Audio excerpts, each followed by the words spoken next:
பார்த்து வருகிறோம்.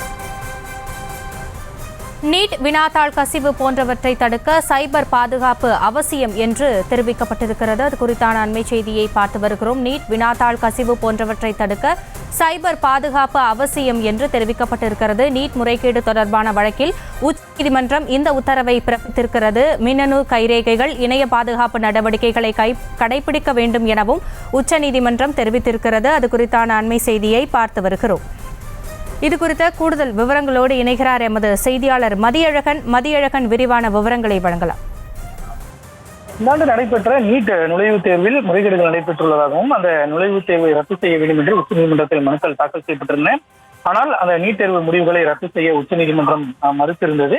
இந்த நிலையில் நீட் தேர்வு முடிவுகளை ஏன் ரத்து செய்யவில்லை என்பது தொடர்பாக தற்பொழுது உச்சநீதிமன்றம் இன்றைய தினம் விரிவான விளக்கத்தை அளித்திருக்கிறது. அதில் இந்த வினாத்தாள்களை தயாரிப்பது முதல் அதை சரிபார்ப்பது வரை கடுமையான சோதனைகளை உறுதி செய்வதற்கான வழிமுறைகளை மதிப்பீடு செய்ய வேண்டும் என உச்சநீதிமன்றம் தெரிவித்திருக்கிறது.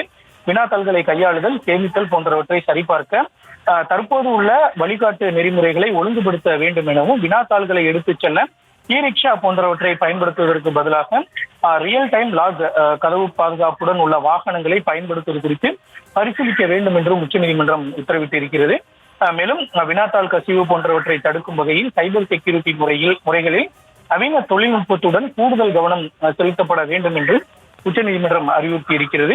குறிப்பாக தரவுகள் பாதுகாப்பு நெறிமுறைகளை கடைபிடிக்க வேண்டும் எனவும், வினாத்தாள் கசிவுகளில் இருந்து பாதுகாக்கும் வகையில் மின்னணு கைரேகைகள், சைபர் பாதுகாப்பு, இணைய பாதுகாப்பு நடவடிக்கைகளை கடைபிடிக்க வேண்டும் என்றும் உச்சநீதிமன்றம் தெரிவித்திருக்கிறது.